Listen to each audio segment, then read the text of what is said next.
Punjabi union के प्रबंध हेठ पंजाब हाउस अंदर विसाखी सांझ मेला मनाया गया, जिदे उचेचे परौने वर्ल्ड पंजाबी कानफ्रेंस के प्रधान जसबीर सिंह बोपा राय होरी सन ते पंजाबी तहरीक के आगू इलियास घुम्मन ते डॉक्टर जमील अहमद पाल होरां सने पंजाबी बोली के सूझवाना भरवीर रलद कीती। इस मौके उत्ते गलबात करन वालियां दा कहना सी कि विसाखी मेला साडी सांझ दा दूजा नां ते साडे इतिहास दा रोशन हवाला है। साडे सारियां पंजाबियां दा सरमोर जिहड़ा सी ਉਹ ਰਾਵੀ ਹੀ ਸੀ, ਜਿਹੜਾ ਕਿ ਸਾਨੂੰ ਔਰ ਫਿਰ ਸਾਰਿਆਂ ਤੋਂ ਵੱਡੀ ਜਿਹੜੀ ਸਾਡੀ ਫਸਲ ਸੀ ਉਹ ਕਣਕ ਸੀ ਔਰ ਉਸੇ ਕਣਕ ਦੀ ਵਜ੍ਹਾ ਤੋਂ ਵਿਸਾਖੀ ਦਾ ਮੇਲਾ ਜਿਹੜਾ ਹੈ ਉਹ ਲੱਗਦਾ ਹੈ। ਇਸ ਦੇ ਨਾਲ ਨਾਲ ਇਸ ਨੂੰ ਸਾਡੇ ਦਸਮ ਪਾਤਸ਼ਾਹ ਨੇ ਇਸ ਦੀ ਖੁਸ਼ੀ ਉਸ ਵੇਲੇ ਦੁੱਗਣੀ ਕਰ ਦਿੱਤੀ ਜਿਸ ਵੇਲੇ ਖਾਲਸਾ ਸਾਜਨਾ ਦਿਵਸ ਸਜਾ ਕੇ ਖਾਲਸੇ ਨੂੰ ਔਰ ਇਸ ਦਿਹਾੜੇ ਨੂੰ ਹੋਰ ਮਹੱਤਵਪੂਰਨ ਕਰ ਦਿੱਤਾ। ਵਿਸਾਖੀ ਪੰਜਾਬੀਆਂ ਦਾ ਪ੍ਰਸਿੱਧ ਤਿਉਹਾਰ ਹੈ ਜੋ ਹਰ ਸਾਲ ਵਿਸਾਖੀ ਮਹੀਨੇ ਵਿੱਚ ਹੀ ਵਿਸਾਖੀ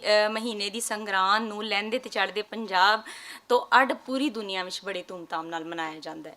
ਇਤਿਹਾਸ ਵਿੱਚ ਅਨੇਕਾਂ ਪ੍ਰਸੰਗ ਜੁੜ ਜਾਣ ਨਾਲ ਇਸ ਦਾ ਮਹੱਤਵ ਪਹਿਲੇ ਨਾਲੋਂ ਜ਼ਿਆਦਾ ਹੋ ਗਿਆ। ਇਸ ਦੀ ਸ਼ੁਰੂਆਤ ਬਾਰੇ ਕਹਿ ਸਕਣਾ ਤਾਂ ਸੰਭਵ ਨਹੀਂ। ਅਸਲ ਵਿੱਚ ਪਹਿਲੇ ਇਹ ਤਿਉਹਾਰ ਇੱਕ ਰੁੱਤ ਸੰਬੰਧੀ ਹੀ ਮਨਾਇਆ ਜਾਂਦਾ ਸੀ। ਹੁਣ ਜਦੋਂ ਆਉਣਾ ਸੀ ਇੱਥੇ ਵਿਸਾਖੀ ਤੇ ਤਾਂ ਧਿਆਨ ਸੀਗਾ ਵੀ 555 ਨਾਨਕ 555 ਨਾਨਕ ਸ਼ਾਹੀ ਸੰਮਤ ਦੇ ਸੰਬੰਧ 'ਚ ਜਾਣਾ, ਪਰ ਜਦੋਂ ਹੁਣ ਅਸੀਂ ਇੱਥੇ ਆਏ ਹਾਂ ਤਾਂ ਦੇਖ ਕੇ ਕਿ ਵਿਸਾਖੀ ਪਹਿਲਾਂ ਤਾਂ ਵਿਸਾਖੀ ਦੇ ਨਾਲ ਜਿਹੜੀ ਮਹੱਤਤਾ ਖਾਲਸਾ ਸਾਜਨਾ ਦਿਵਸ ਦਾ ਉਹ ਬਹੁਤ ਨੌਲੇਜ ਮਿਲੀ ਹੈ ਨਾ। ਅਤੇ ਮੈਨੂੰ ਇਹ ਲੱਗਦਾ ਵੀ ਇੱਕ ਤਰ੍ਹਾਂ ਦਾ ਜਾਗ ਲੱਗ ਗਿਆ ਕਿ ਹੁਣ ਮੈਨੂੰ ਜੀ ਕਰਦਾ ਕਿ ਮੈਂ ਇਹਦੇ ਬਾਰੇ ਹੋਰ ਪੜ੍ਹਾਂ, ਇਹਦੇ ਬਾਰੇ ਹੋਰ ਸਮਝਾਂ। ਪੰਜਾਬੀ ਅਤੇ ਪੰਜਾਬ ਹਮੇਸ਼ਾ ਸਾਂਝ ਦੀ ਗੱਲ ਕਰਦਾ।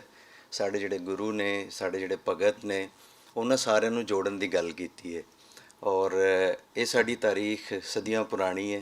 ਉਹਦੇ ਵਿੱਚ ਖਾਸ ਤੁਸੀਂ ਮੁਹੱਬਤ ਦੀ ਤਾਰੀਖ ਵੇਖ ਲਓ, ਉਹਦੇ ਵਿੱਚ ਤੁਸੀਂ ਸਾਡੀ ਜ਼ੋਰਾਵਰੀ ਦੀ ਤਾਰੀਖ ਵੇਖ ਲਓ, ਨਾਬਰੀ ਦੀ ਤਾਰੀਖ ਵੇਖ ਲਓ, ਅਤੇ ਉਹ ਬਹੁਤ ਪੁਰਾਣੀ ਹੈ। ਅਤੇ ਮੈਂ ਬਸ ਤੁਹਾਨੂੰ ਸਾਰਿਆਂ ਨੂੰ ਇੱਥੇ ਜੀ ਆਇਆਂ ਨੂੰ ਆਖਾਂਗਾ। ਉਮੀਦ ਕਰਨੀ ਆ ਕਿ ਪਾਕਿਸਤਾਨ ਵਿੱਚ ਆ ਕੇ ਤੁਹਾਨੂੰ ਆਪਣਾ ਜਿਹੜਾ ਪਨ ਹੈ ਉਹਦਾ ਅਹਿਸਾਸ ਹੋਇਆ ਹੋਏਗਾ। ਜਿਵੇਂ ਸਾਡਾ ਜਿਹੜਾ ਪੰਜਾਬ ਹੈ ਉਹ ਸਾਂਝਾ ਹੈ, ਇਸੇ ਤਰ੍ਹਾਂ ਸਾਡੇ ਦਿਲ, ਸਾਡੇ ਜਜ਼ਬਾਤ, ਸਾਡੀਆਂ ਉਹ ਮੰਗਾਂ ਜਿਹੜੀਆਂ ਨੇ ਉਹ ਯਕੀਨਨ ਸਾਂਝੀਆਂ ਨੇ। ਭਾਵੇਂ ਅਸੀਂ ਜਿਹੜੇ ਬਾਰਡਰਸ ਨੇ ਉਹਨਾਂ ਵਿੱਚ ਵੰਡੇ ਹਾਂ, ਲੇਕਿਨ ਜਿਹੜਾ ਮੁਹੱਬਤ ਦਾ ਜਜ਼ਬਾ ਹੈ ਉਹ ਤੁਹਾਡੇ ਚਿੱਤਾਂ ਵਿੱਚ ਵੀ ਮੌਜੂਦ ਹੈ ਅਤੇ ਸਾਡੇ ਵਿੱਚ ਵੀ। ਪੰਜਾਬ ਜਿਹੜਾ ਨਾ ਇਹ ਰੰਗਾਂ ਅਤੇ ਰੋਸ਼ਨੀਆਂ ਦੀ ਧਰਤੀ ਹੈ। ਕੈਨੇਡਾ ਵਾਲੇ ਦੋਸਤ ਸਾਰੇ ਜਾਣਦੇ ਨੇ ਕਿ 5 ਕੁ ਮਹੀਨੇ ਉੱਥੇ ਸੂਰਜ ਨਿਕਲਦਾ ਹੀ ਨਹੀਂ, ਨਜ਼ਰ ਹੀ ਨਹੀਂ ਆਉਂਦਾ, ਛੁਪਿਆ ਰਹਿੰਦਾ। ਪੰਜਾਬ ਦੀ ਧੁੱਪ ਵੀ ਜ਼ਿਆਦਾ ਚਮਕੀਲੀ ਹੁੰਦੀ ਹੈ, ਰੰਗ ਵੀ ਜ਼ਿਆਦਾ ਹੁੰਦੇ ਨੇ, ਫੁੱਲਾਂ ਦੇ ਰੰਗ, ਸਾਡੇ ਫਲ ਜ਼ਿਆਦਾ ਮਿੱਠੇ ਹੁੰਦੇ ਨੇ। ਉਹ ਸੁਭਾਅ ਜਿਹੜਾ ਪੰਜਾਬੀ ਕੌਮ ਦਾ ਵੀ ਹੈ। ਸਾਡੇ ਮਿਜ਼ਾਜ 'ਚ ਸ਼ਿੱਦਤ ਪਸੰਦੀ ਹੈ, ਡਾਢ ਹੈ, ਜ਼ਿਆਦਾ ਹੈ। ਅਸੀਂ ਪਿਆਰ ਵੀ ਕਰਨੇ ਹਾਂ, ਟੁੱਟ ਕੇ ਕਰਨੇ ਹਾਂ। ਵਿਚਾਰ ਸਾਂਝੇ ਕਰਨ ਵਾਲਿਆਂ ਵਿਸਾਖੀ ਮੇਲੇ ਦੇ ਤਾਰੀਖੀ ਪਿਛੋਕੜ ਨਾਲ ਮਜ਼ਹਬੀ ਭਾਈਚਾਰੇ ਦੀ ਵੀ ਗੱਲ ਕੀਤੀ ਕਿ ਪੰਜਾਬ ਦਾ ਸਿਰਫ ਤਾਲੁਕ ਬਾਬਿਆਂ ਦਾ ਨਹੀਂ ਹੈ, ਪੰਜਾਬ ਦਾ ਤਾਲੁਕ ਮਿੱਟੀ ਦਾ ਵੀ ਹੈ, ਮਜ਼ਹਬ ਤੋਂ ਹਟ ਕੇ ਵੀ ਇੱਕ ਤਾਲੁਕ ਹੈ। ਬਾਬਾ ਨਾਨਕ ਜੀ ਸਾਂਝੇ ਬਾਬਾ ਜੀ ਨੇ। ਅਗਰ ਇੱਥੇ ਉਹਨਾਂ ਨੇ ਤੁਹਾਨੂੰ ਜੀ ਆਇਆਂ ਨੂੰ ਆਖਿਆ ਤੇ ਉਹ ਤੁਹਾਡੇ ਤੋਂ ਜ਼ਿਆਦਾ ਸਾਡੇ ਬਾਬਾ ਜੀ ਨੇ, ਅਤੇ ਸਾਡੇ ਬਾਬੇ ਜਿਹੜੇ ਨੇ ਅਗਰ ਮੀਆਂ ਮੀਰ ਜੀ ਨੇ ਤੇ ਉਹ ਸਾਡੇ ਤੋਂ ਜ਼ਿਆਦਾ ਉਹਨਾਂ ਨਾਲ ਮੁਹੱਬਤ ਅਕੀਦਤ ਤੁਹਾਡੀ ਹੈ। ਔਰ ਮੈਂ ਸਮਝਦਾ ਹਾਂ ਕਿ ਪੰਜਾਬ ਨਾ ਹੀ ਮੁਹੱਬਤ ਦਾ ਹੈ ਔਰ ਇਹੀ ਮੁਹੱਬਤ ਇਹਦਾ ਸਭ ਤੋਂ ਵੱਡਾ ਸਬੂਤ ਹੈ ਕਿ ਅਸੀਂ ਹਰ ਚੀਜ਼ ਭੁੱਲ ਕੇ, ਹਰ ਚੀਜ਼ ਇੱਕ ਵੱਖ ਰੱਖ ਕੇ, ਸਾਈਡ 'ਤੇ ਰੱਖ ਕੇ ਇਕੱਠੇ ਬੈਠੇ ਹਾਂ। ਔਰ ਇਹ ਮੁਹੱਬਤ ਜਿਹੜੀ ਹੈ ਇਹ ਰੱਬ ਕਰੇ ਵੱਧਦੀ ਰਹੇ, ਇਹ ਮੁਹੱਬਤ ਇੰਝ ਹੀ ਰਹੇ ਔਰ ਪੰਜਾਬ ਇੰਝ ਹੀ ਵੱਸਦਾ ਰਹੇ, ਜਿਉਂਦਾ ਰਹੇ। ਇੱਥੇ ਸਾਨੂੰ ਆਣ ਕੇ ਬਹੁਤ ਚੰਗਾ ਲੱਗਾ। ਜਦੋਂ ਦੇ ਬਾਰਡਰ ਤੋਂ ਐਂਟਰ ਹੋਏ ਆ ਸਾਨੂੰ ਇੰਨਾ ਪਿਆਰ ਮਿਲਿਆ ਕਿ ਉਹਦੇ ਵਾਸਤੇ ਸਾਡੇ ਕੋਲ ਲਫ਼ਜ਼ ਹੈ ਨਹੀਂ ਕੋਈ। ਇੰਨਾ ਪਿਆਰ ਜਿੱਥੇ ਵੀ ਜਾਂਦੇ ਆ ਸਾਨੂੰ ਉਹ ਫੁੱਲਾਂ ਵਾਂਗੂ ਹੱਥਾਂ 'ਤੇ ਚੁੱਕਦੇ ਨੇ। ਅਤੇ ਮੈਂ ਸਿਰਫ ਇਹ ਕਹਾਂਗਾ ਉਹ ਪੰਜਾਬ ਵੀ ਮੇਰਾ ਹੈ ਅਤੇ ਇਹ ਪੰਜਾਬ ਵੀ ਮੇਰਾ ਹੈ।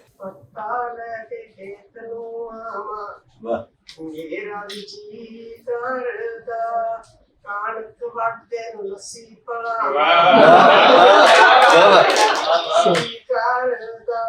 ਜਾਇਆ ਸੋਰੇ ਦਾ ਹਲਵਾਵੇ ਮੇਰਾ ਵੀ ਜੀ ਕਰਦਾ ਸੱਸੇ ਰੋਟੀ ਲੈ ਕੇ ਜਾਵਾਂ। ਵਿਸਾਖੀ ਦਾ ਜਿਹੜਾ ਸ਼ੁਭ ਦਿਹਾੜਾ ਹੈ ਇਹ ਸਾਡਾ ਸਾਂਝ ਹੈ।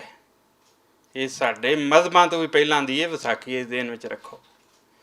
ਜਿਹੜਾ ਹੜੱਪਾ ਵਿੱਚ ਖੋਜ ਕੀਤੀ ਗਈ ਉਹ ਧਰਤੀ ਜਿਹੜੀ ਅੱਜ ਤੋਂ 3000 ਤੋਂ ਲੈ ਕੇ 5000 ਸਾਲ ਪੁਰਾਣੀ ਹੈ, ਉਹਦੇ ਗੋਦਾਮਾਂ ਵਿੱਚੋਂ ਵੀ ਕਣਕ ਨਿਕਲੀ ਸੀ। ਯਾਨੀ ਇਸ ਸਾਡੇ ਤਿਉਹਾਰ ਦਾ ਤਲਕ ਉਹ ਜਿਹੜੀ ਪੰਜਾਬ ਦਾ ਰੱਜਿਆ ਪੁੱਜਿਆ ਹੋਣਾ, ਅੰਨ ਨਾਲ ਪੂਰੇ ਪੜੋਲੇ ਭਰੇ ਨੇ ਔਰ ਜੱਟ ਖੁਸ਼ ਹੁੰਦਾ ਹੈ, ਇਹ ਉਹਦੇ ਨਾਲ ਹੈ। ਤੇ ਫਿਰ ਜਦੋਂ ਇੱਥੇ ਵੱਖ-ਵੱਖ ਮਜ਼ਹਬ ਤੇ ਧਰਮ, ਜਿਵੇਂ ਇਸਲਾਮ ਆਇਆ, ਫਿਰ ਸਿੱਖੀ ਆਈ,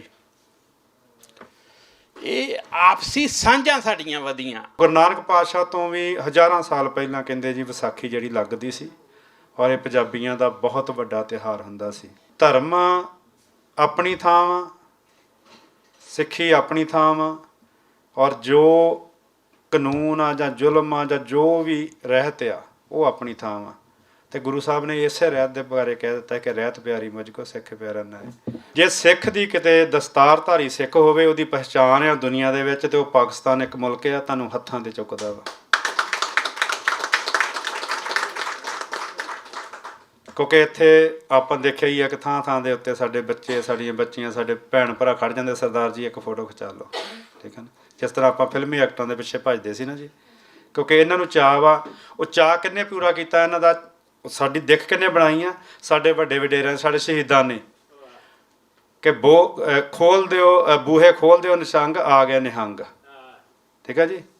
ਮੋੜੀ ਬਾਬਾ ਡਾਂਗ ਵਾਲਿਆ ਰੰਨ ਬਸਰੇ ਨੂੰ ਗਈ, ਕਹਿੰਦੇ ਸੀ ਨਾ ਜੀ, ਕਿ ਉਹ ਡਾਂਗ ਵਾਲੇ, ਉਹ ਬਾਬੇ, ਉਹ ਕਸ਼ਹਿਰੇ ਵਾਲੇ ਜਿਹੜੇ ਸੀ, ਉਹਨਾਂ ਦੇ ਕਰੈਕਟਰ ਹੀ ਇੰਨਾ ਕੁ ਵਧੀਆ ਸੀਗਾ।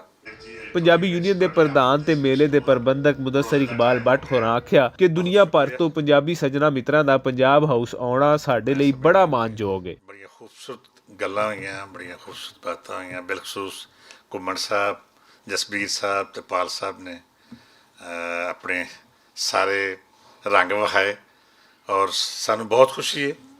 ਬਾਬਾ ਗੁਰੂ ਨੇ ਨਾਨਕ ਦੇਵ ਜੀ ਐਡੀਟੋਰੀਅਮ ਵਿੱਚ ਤੁਹਾਡੀ ਆਮਦ ਦੇ ਅਸੀਂ ਮਸ਼ਕੂਰ ਹਾਂ।